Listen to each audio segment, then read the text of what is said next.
Et je suis très content puisque cette maison, c'est ma maison. Dis Amen. Amen. Lorsque je suis arrivé ici, il y a de cela, je pense que je fais 8 mois. Le premier serviteur que j'avais rencontré, c'était le berger Patrick. Et la première église que j'avais foulé mes pieds, il y avait un programme ici, je pense que c'était de 21 jours. C'est la première église que j'avais assistée. Dis Amen. Amen.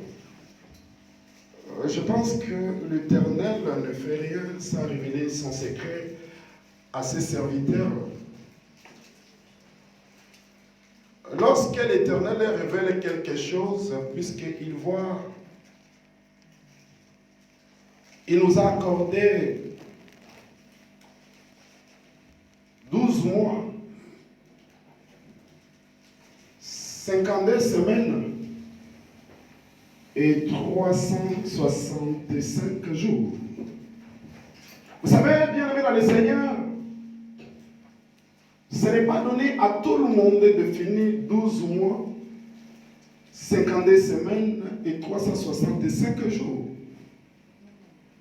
Si toi et moi on a fini, ce n'est pas sa grâce, ce n'est pas son amour, ce n'est pas par notre classe sociale, ce n'est pas par notre beauté, ce n'est pas à tout ce que nous connaissions, ce n'est pas sa grâce. Je vais vous rappeler une chose. Vous savez, il y a des gens qui sont venus sur la terre, ils n'ont pas fait une année. Ils sont morts. Il y a d'autres qui n'ont pas fait 10 ans, ni fréquenté, ni travaillé, ni accouché, ni fait quoi sur la terre. Il est parti. Et lorsqu'il va arriver vers le Seigneur, et le Seigneur va lui poser des questions. Qu'est-ce que tu fais sur la terre? Tu te retrouves encore ici. Oh Seigneur, j'étais sur la terre pour visiter. Qui est venu sur la terre pour visiter la terre? Tout le monde est venu sur la terre pour un but, pour une mission. Lorsque l'Éternel t'accorde de finir des années, il te permet de finir des mois et des semaines et 365 jours parce qu'il a quelque chose à faire dans ta vie. Dis Amen. Amen. Je dis merci à l'homme de Dieu, le révérend Patrick. Je dis merci à l'estaff, à l'homme de Dieu, et je dis merci à tous ceux qui travaillent sous la vision. Et je bénis l'Éternel pour les peuples de Dieu qui sont là pour écouter.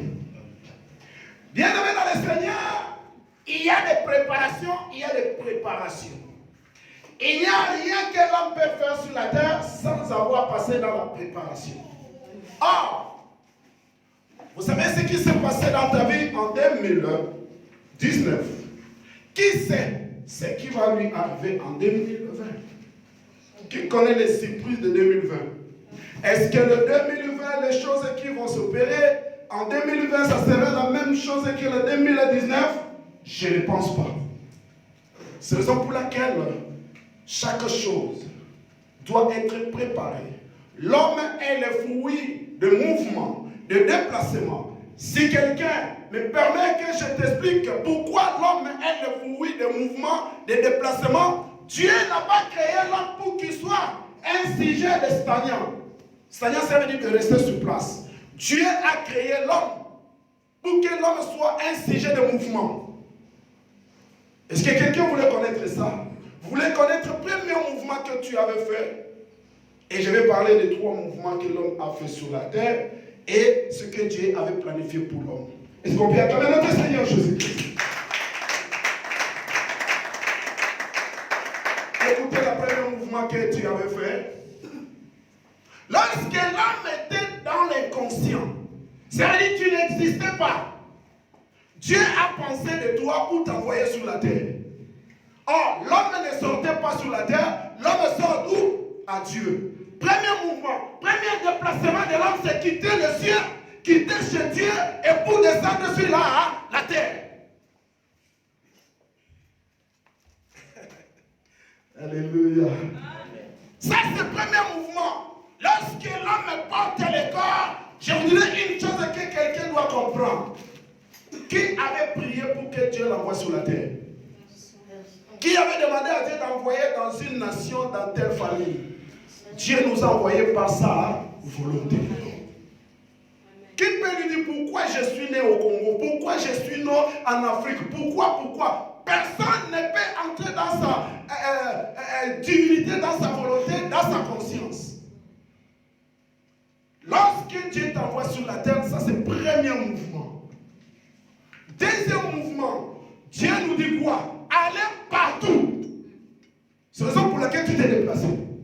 C'est la raison pour laquelle tu te déplaces partout là où l'Esprit de Dieu t'amène, là où ta pensée, tes projets t'amènent. Ça, c'est le Dieu qui te permet de déplacer. Écoutez bien, aimé dans le Seigneur. Oh, je bénis l'Éternel pour ce programme, la puissance de la prière. Écoutez bien, aimé dans le Seigneur. Il y a beaucoup de gens qui ont cherché à quitter leur pays pour aller ailleurs, ils n'ont jamais pu. Il a l'argent, il a tout. Mais lorsqu'il arrive à la frontière, on le refoule. Lorsqu'il arrive à la frontière, on le refoule. Il y a beaucoup qui ont cherché de sortir, n'ont jamais sorti. Vrai ou faux? Mais pourquoi toi et moi on arrive ici? C'est Dieu qui a voulu que tu fais ton deuxième mouvement. Mais tu n'as pas encore arrivé à ta destination. Écoutez bien, aimé dans le Seigneur. Tu vas arriver à ta destination, dis Amen. Je dis, tu vas arriver à ta destination, dis Amen. Écoutez le troisième mouvement. Vous savez, le premier mouvement, personne n'a fait les efforts pour arriver sur la terre. Mais le dernier mouvement de l'homme, comme je disais, trois. Ça veut dire, le premier mouvement, Dieu t'a fait descendre sur la terre. Deuxième mouvement, c'est toi-même qui fais pour circuler. Tu es ici, tu es en Europe, en Amérique, en Afrique. Mais le dernier mouvement, c'est toi-même qui dois le préparer. Qui connaît le dernier mouvement? Le dernier mouvement, ça veut dire, tu sortais d'où? Tu vas rentrer où? Écoutez bien, dans le Seigneur. Si toi et moi, certainement, nous sortons du ciel, nous allons retourner où? Et quand on va retourner là-bas, si tu ne prépares pas ton retour, qui va te préparer ça? On ne prépare pas son retour au ciel ou chez Dieu, au paradis. Une personne ne peut jamais préparer pour toi, c'est toi-même. On ne prépare pas son retour étant mort. On prépare son retour étant vivant. Oh my God. Écoutez, bien-aimés dans le Seigneur, nous sommes ici dans le monde temporairement. C'est ça pour laquelle la Bible nous dit, Jésus a dit, vous n'êtes pas du monde. Nous ne sommes pas du monde. Même si on vit dans le monde, croyez-moi, un jour on va faire quoi? Le dernier mouvement de l'homme, il va retourner au ciel. Ne blague pas à ta vie. Ne blague pas d'abandonner Dieu. Vous savez, je bénis l'Éternel pour le sujet. La puissance de la prière. D'où vient la puissance de la prière? Je vais parler d'où vient la puissance de la prière. Or, la puissance de la prière, quand on voit la puissance, c'est quelque chose, quand l'homme prie, il faut que la chose se réalise. Pourquoi on prie, ça ne se réalise pas? Parce qu'il n'y a pas la puissance. Avant que ta prière soit efficace, avant que ta prière réalise des choses, il faut qu'il y ait une puissance qui va accompagner ta prière. Alléluia. Vous savez, quand tu sors en route, tu demandes à tout le monde, il va te dire que je prie. Je prie à la maison. Je prie Dieu. Tu pries qui? Je prie Dieu. Quel Dieu? Il y a plusieurs dieux. Un jour, le disciple qui marchait avec Jésus, il marchait avec Jésus, il marchait avec Jésus. Jésus enseignait seulement, enseignait. Jésus ne parlait pas de la prière. Mais lorsque Jésus veut prier, il se voit. Il laisse ses disciples. Mais pourquoi Jésus le fuyait? Pourquoi Jésus ne priait pas au milieu des 12? Pourquoi Jésus ne priait pas au milieu de la foule? Oh, qu'est-ce qui se passait? Pour que Jésus prie à l'écart. À chaque fois, il enseigne. À un moment donné, il observe tous les disciples, il regarde les prières et tout comme ça, il se retire tranquillement pour aller prier. Après un moment donné, il commence, oh, maître, t'es ici, il est où? Il dit, maître, mais toi, tu sors même tout. Oh, il sort de prier. Ah, mais comment tu vas quand tu nous enseignes ici? Au moment de prier, toi, tu te retires. Qu'est-ce qui ne va pas? Mettons, nous devons nous allons lire, quelqu'un peut nous prendre. Luc 11. Luc chapitre 11. Quelqu'un peut nous lire 1 à 4. Si quelqu'un a la page. Luc 11, 1 à 4. Luc 11, 1 à 4.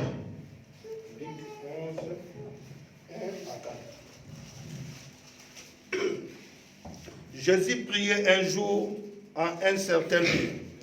Lorsqu'il y eut achevé, un de ses disciples lui dit, « Seigneur, enseigne-nous à prier. » Comme Jean l'a enseigné à ses disciples, il leur dit, « Quand vous priez, dites, Père, que ton nom soit sanctifié, que ton règne vienne.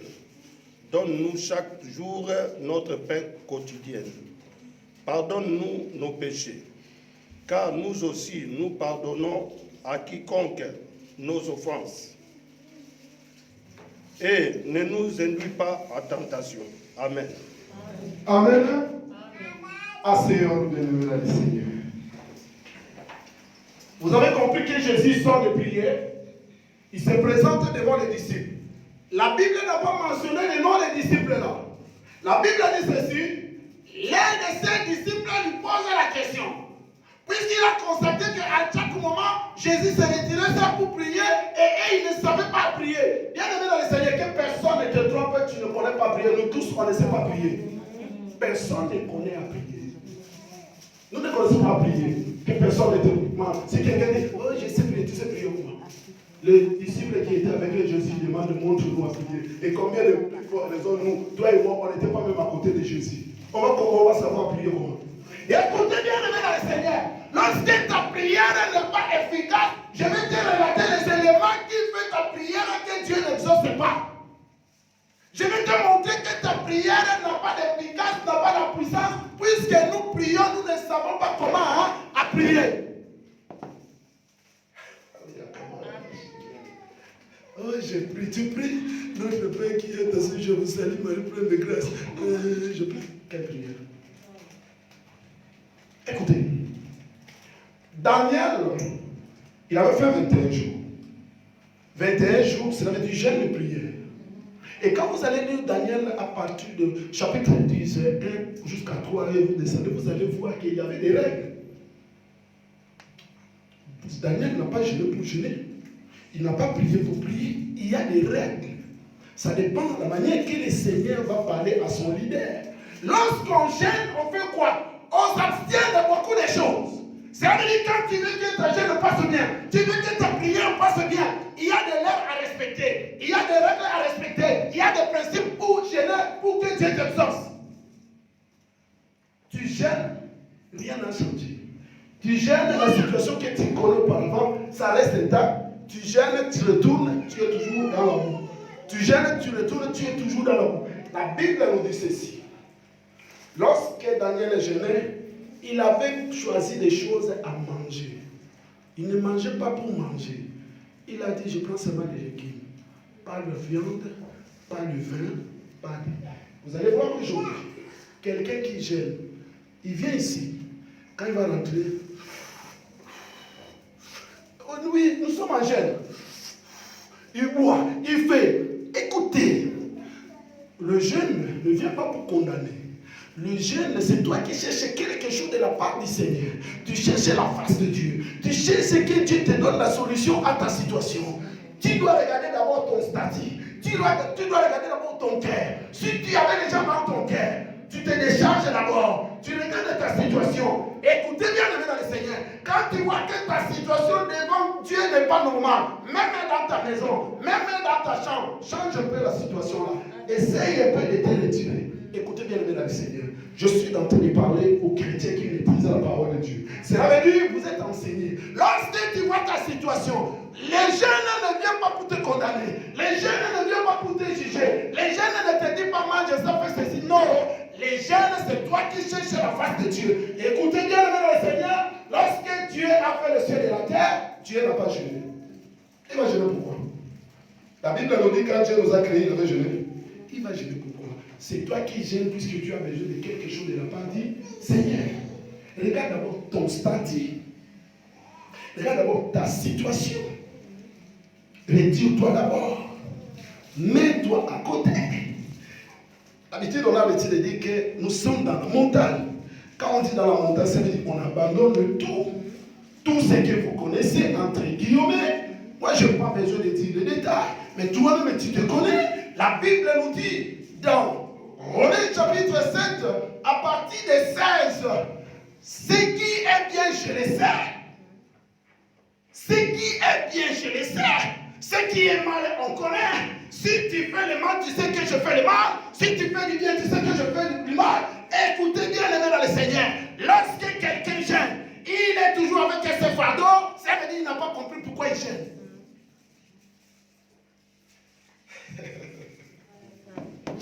Même parole qui maudit, c'est la même parole qui bénit. Est-ce que la bénédiction là aura la puissance? Même parole qui parle bien, même parole là qui parle mal. Est-ce que ta prière aura l'efficace? La puissance de la prière. Regardez les gens qui étaient avec Jésus. Il dit, enseigne-nous comment à prier. Si Jésus n'a pas voulu aller montrer à prier, la puissance de la prière vient de la parole de Dieu. Lorsque tu maîtrises la parole de Dieu, ta prière sera efficace. Amen. Est-ce que quelqu'un comprend? Amen. Lorsque tu maîtrises la parole de Dieu, ta prière sera efficace.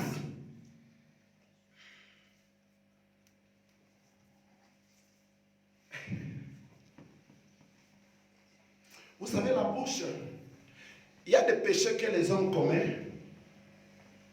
Le membre du corps tous les membres du corps peuvent t'amener le péché. Mais il y a une membre qui nous fait pécher à chaque seconde. Vous connaissez le membre là?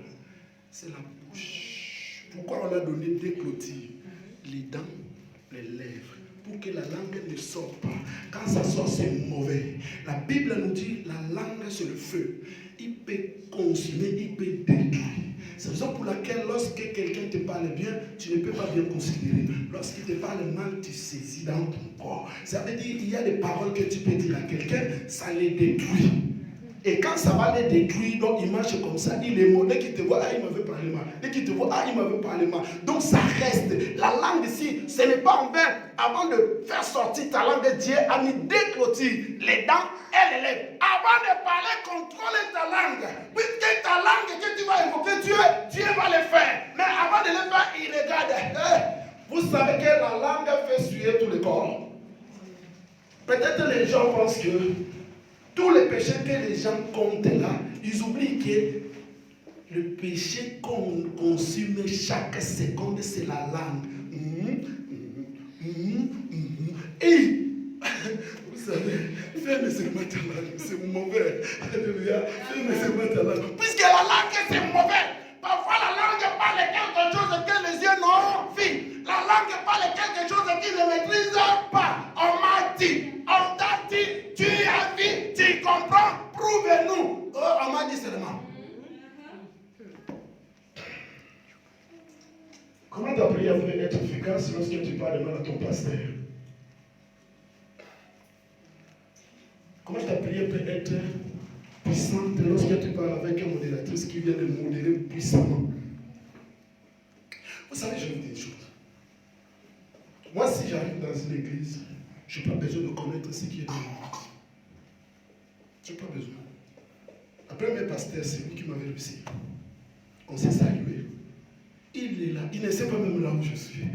Quand on s'est rencontré, il dit, tu es à tel seul. Je dis, il dit, tu es ici à Aïnada. Je dis, je suis à Aïnada, puisque je ne parle à personne. Pour éviter. Vous comprenez? Oui. Il est là. Je suis à Aïnada. Depuis que je suis arrivé 8 mois. Mais il dit, tu es ici. Je dis, je suis ici. Veille sur ta langue. Si tu veux que ta prière soit très efficace, il faut veiller sur ta langue. Il ne faut pas parler pour parler. Si quelqu'un vient te parler quelque chose, il te donne le péché gratuit. Le péché gratuit, ta prière ne montera jamais. Quand je dis le péché gratuit, je te parle de quelque chose, tu attends seulement. Peut-être ça va faire content dans tes oreilles, mais tu n'as rien gagné. Comment tu peux pécher de quelque chose que tu vas gagner? Pêche quand même de quelques jours que tu sais que j'ai gagné. Mais tu n'as rien gagné. Alléluia. Tu n'as rien gagné, quelqu'un te parle seulement. On appelle ça le péché gratuit. Acclamons notre Seigneur Jésus-Christ. Préserve ta langue.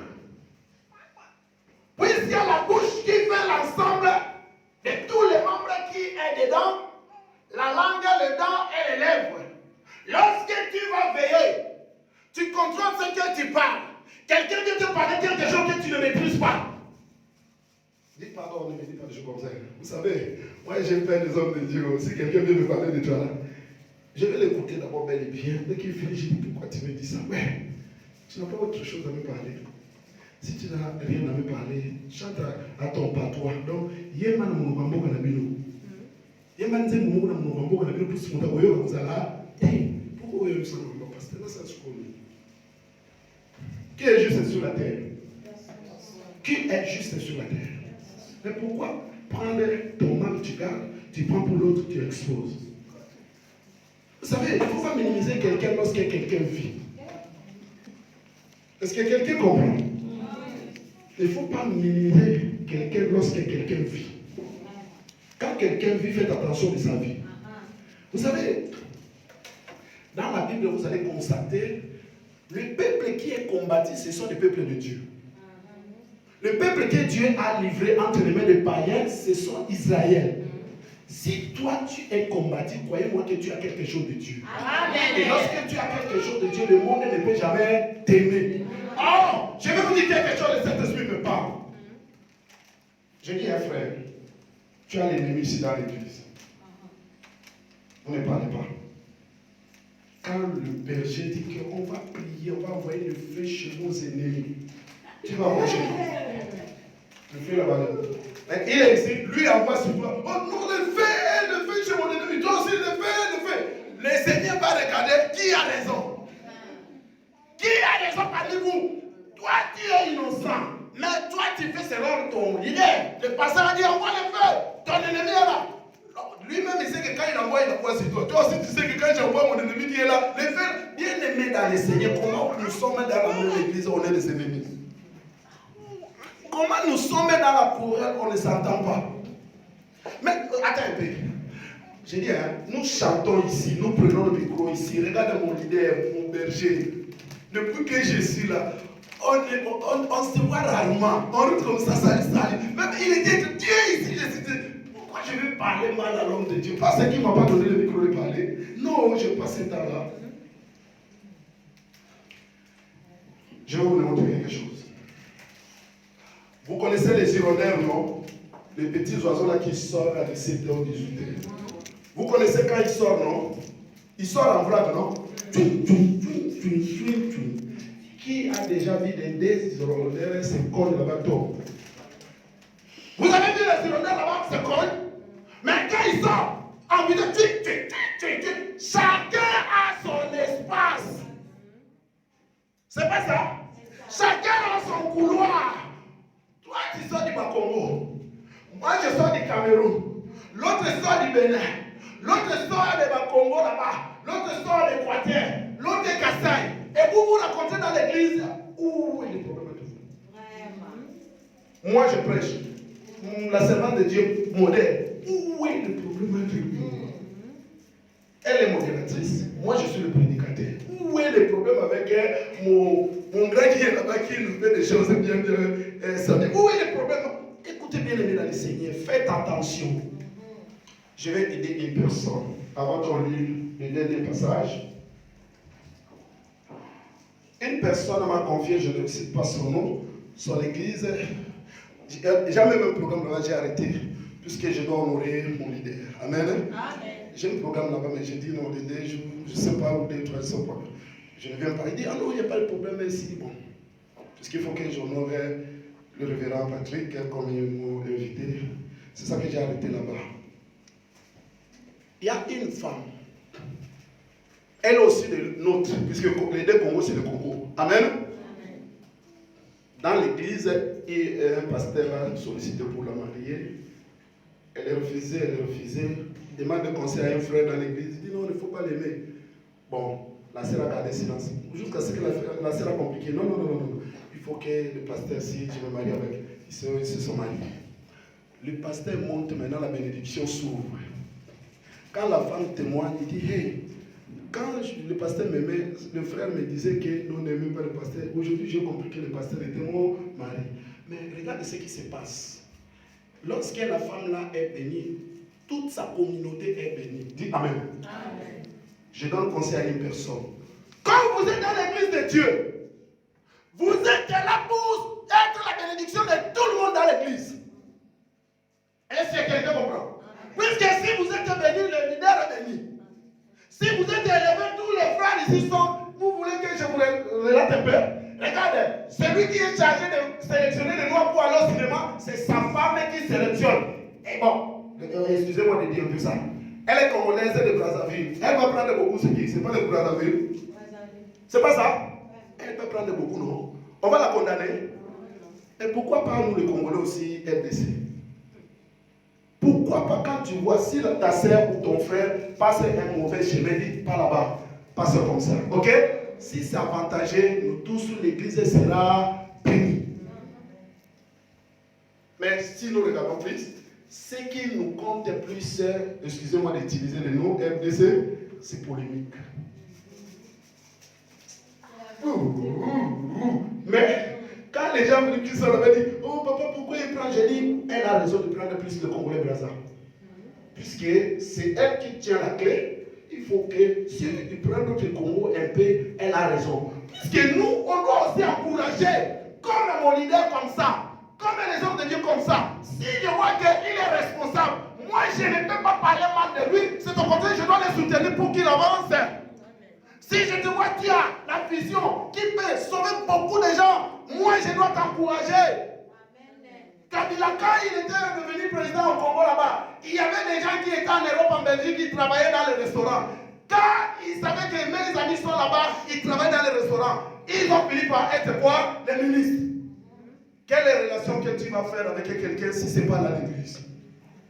Respecter celui qui est à côté de toi pour que ta prière soit efficace. Amen. Prenons le dernier passage. 1 Corinthiens 14, lisons 15. Et puis nous allons prier. 1 Corinthiens 14, lisons 15. Que faire donc? Je prierai par l'esprit, mais je prierai aussi avec intelligence. Je chanterai par l'esprit, mais je chanterai aussi avec l'intelligence. Amen. Amen. Que faire donc? Je prierai par l'esprit et je prierai avec intelligence. Ce qui est de l'esprit, c'est pour Dieu. Ce qui est de l'intelligence à côté de mon frère. Est-ce que quelqu'un comprend? Amen. Si moi, j'ai pleinement de l'esprit de Dieu, je suis arrivé, je n'ai pas l'intelligence, je salue l'homme de Dieu, il me salue, je viens à l'église, il me montre l'église, je viens. Ah, l'homme de Dieu il est mauvais, depuis que je suis arrivé, il ne m'a jamais appelé pour prêcher. Ah, l'homme de Dieu là, il ne m'a jamais fait ceci. Est-ce que je suis intelligent? Je peux avoir l'esprit de Dieu, mais s'il n'y a pas l'intelligence, je suis foutu. On a l'esprit de Dieu. Lorsque tu gênes et tu pries, tu es en communication avec l'esprit de Dieu. Mais soigne à celui qui est à côté de toi. Ne viens pas gêner, prier, rester à l'église, demeurer dans l'église. Entre-temps, tu as des problèmes dans la maison. Oh, je gêne. Tu gênes et résous d'abord le problème là-bas. Non. Il faut être intelligent. On ne prie pas Dieu. Notre Dieu n'a jamais été un Dieu bourrique. Vous comprenez? Quand Satan avait tenté Jésus, il avait dit quoi? Il est écrit. Et Jésus répondait comment? Il est aussi écrit. Quelque part, Jésus était intelligent. Jésus avait l'esprit, il était aussi intelligent. Bien aimé, si nous voulons que notre prière soit efficace, il faut marcher avec les deux. Humble, simple, honnête, fidèle. Laissez-moi. Tu sais pourquoi j'ai ri? Moi. Je suis beau, la terre te regarde, il dit, regarde-moi politique. La terre te bouffe tranquillement. Qui va lui poser la question? Vous savez, 360, vous savez combien de riches sont morts, de beaux, de belles? C'est la politique. Il ne faut pas te faire moi. Il faut te rabaisser. Celui qui se rabaisse, Dieu va le faire voir. Je suis en train de te montrer les signes que ta prière soit efficace. Quelqu'un qui gêne n'impose pas tout le monde à la maison. Comment je vais manger, je ne prépare pas. Non. Tu as gêné comme tu as obéi à la parole que Dieu a donnée à ton leader. Laisse les gens qui n'ont pas gêné dans ta maison de manger tranquille. Donnez-les comme l'habitude de déjeuner, de manger tranquille. Ne te vante plus. Alléluia. Non, peut-être quelqu'un parce que moi je parle mieux par rapport. Les hommes de Dieu ont parlé. Moi j'ajoute seulement un plus. Ils ont donné toutes les définitions. C'est la raison pour laquelle, si je vais parler même de la définition que moi je maîtrise un peu pour la prière. La prière c'est quoi? La prière c'est parler à quelqu'un que tu ne vois pas. Il est à côté de toi. Il t'écoute. Lorsque tu vas lui parler, il t'écoute. Tu dois aussi l'entendre. Tu dois aussi l'écouter.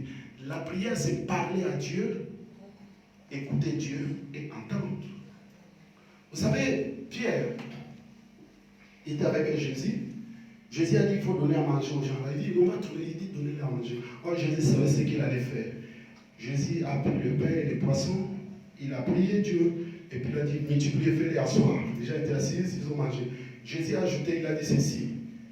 Que personne ne perd le pain, il faut ramasser, garder. Mais quand il s'agit de Moïse dit, ramassez la manne, vous ramassez la quantité que vous allez manger aujourd'hui. Et le reste, personne ne garde, jetez. Qu'est-ce que je voulais dire? Moïse a dit, jette.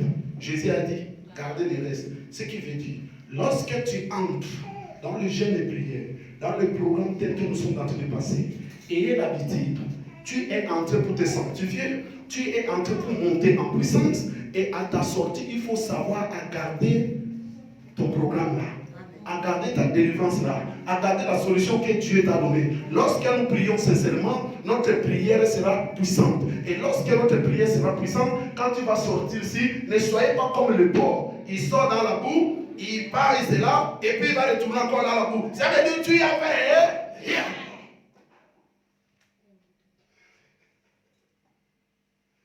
Attends. Vous croyez que quand tu gênes comme ça, tu vas retourner dans la boue, le pasteur va te suivre derrière avec la torche? Tu es où? C'est à toi de garder ta délivrance. C'est à toi de garder ta prière là. Écoutez, la puissance de la prière vient dans ton cœur. Qui peut tromper l'autre? Qui trompe Dieu? Il y a dans le monde, on peut tromper tout le monde et les deux personnes qu'on ne peut jamais tromper. C'est ton cœur à toi et Dieu. Trompe ton pasteur, trompe tous ceux qui sont là. Mais ton cœur à toi, tu ne peux jamais être trompé. Non, tu veux quel genre de prière? La prière, c'est ce qui sort au fond de toi. Or, Dieu prépare le peuple de Dieu, puisque personne ne connaît ce qui peut arriver en 2020. C'est la raison pour laquelle chaque mouvement, l'homme doit se préparer. Quand tu avais quitté là où tu sortais, certainement toi, tu ne pas né ici pour grandir. Ici, tu sors quelque part. Est-ce que tu ramasses seulement ton sac, tu sors seulement Maroc? Tu t'es préparé, c'est pas ça? Maintenant, nous voulons entrer en 2020. Est-ce que 2019 va accepter tout le monde de sortir? Non. Et vous croyez que 2020 va accepter que tout le monde entre? Non. C'est pour dire encore à une personne, nous allons prier. Vous ne voyez pas que nous sommes, je peux appeler ça aux grandes frontières. Si je dis grande frontière, ça veut dire entre les deux continents. C'est pas ça?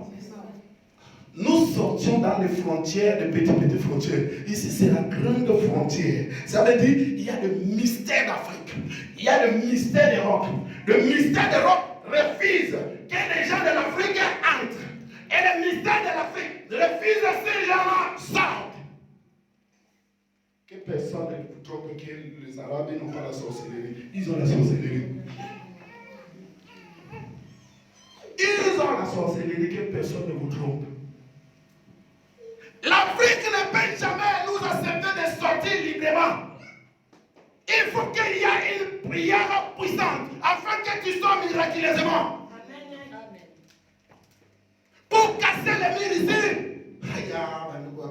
Écoutez, lorsque tu veux vibrer pour sortir, la prière que tu fais aujourd'hui, ça va te faire sortir. La prière que tu as passée en respectant, en mettant en pratique, ça va te faire sortir miraculeusement.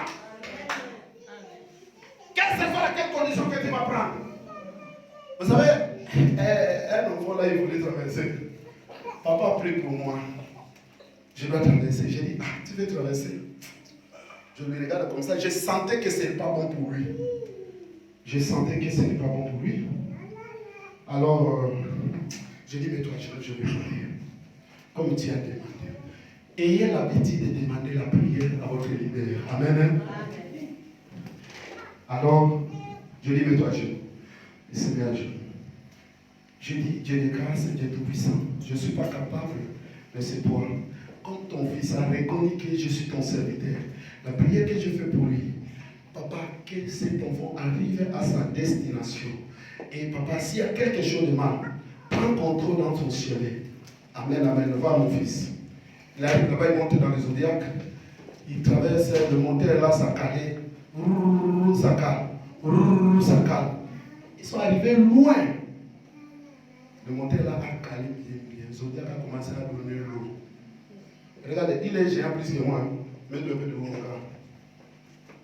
Voilà, il te dépasse un peu. Mais l'eau ici pour lui, dans les zodiacs, l'eau ici. Donc ça veut dire qu'il a vu la mort. Il dit, Seigneur, ton serviteur avait prié pour moi, je suis en train de partir. Il y a un enfant qui était là, il a commencé à noyer. C'est lui qui soulevait. Lui aussi va mourir, mais il sauve d'abord l'autre. Il soulève l'enfant là.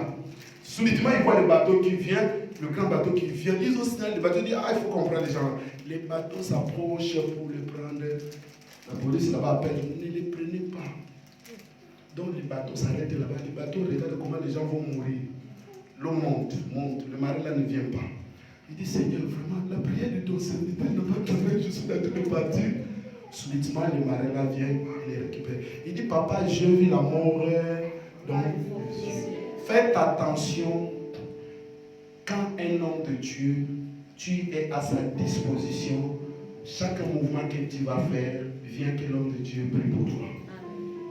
Il faut croire à la prière des hommes de Dieu. Amen. Amen. Et quand vous regardez dans, comment dirais-je, dans Jacques 5, Élie, il priait. On dit, si quelqu'un est malade, il faut qu'on appelle les anciens. Les anciens vont prier pour lui. La prière fervente d'un juste a une puissance. Change ta façon de parler. Change ta situation. Dans la maison, lorsque le programme n'est pas encore fini, dis, j'ai compris, je vais dormir en bas. Pourquoi je suis en jeûne?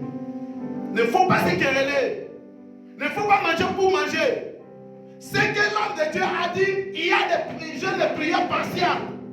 Il y a des jeûnes de prière totale. Mais lorsqu'on proclame un programme comme ça, c'est pour votre bien. Ce n'est pas le pasteur de te suivre à la maison. Ce n'est pas le pasteur de changer ton caractère. C'est toi-même qui m'as dit que je suis devant toi, Seigneur. Mais voici, sanctifie-moi, purifie-moi. Je refuse cette situation. Bien aimé, vous savez ce que tu refuses. Il faut toujours dire à Dieu, il va t'ouvrir une porte afin que ta situation-là te libère. Parfois, beaucoup disent, si je sors ici, je vais vivre comment? Si je vais vivre comment? Non, qui t'a dit comment? Tout est possible à celui qui croit. Il faut croire. Le programme ici, je te rassure et je te rassure, tu ne sortiras jamais, mes brebis. Tu vas sortir avec un grand témoignage. Tu vas sortir avec un grand témoignage. Tu vas sortir avec un grand témoignage. Tu vas sortir avec un grand témoignage. Le Seigneur va te visiter. Il va te visiter d'une manière ou d'une autre. Le Seigneur va te visiter. Je dis bien que tu vas témoigner. Je dis bien que tu vas témoigner. Tu vas témoigner la grandeur de Dieu. Tu vas témoigner la puissance de Dieu. Parce que quand tu es accompli, tu dois prier en esprit et en vérité. Tu dois prier à la puissance de la parole et ça va te efficace. Mettons-nous debout. Yeah.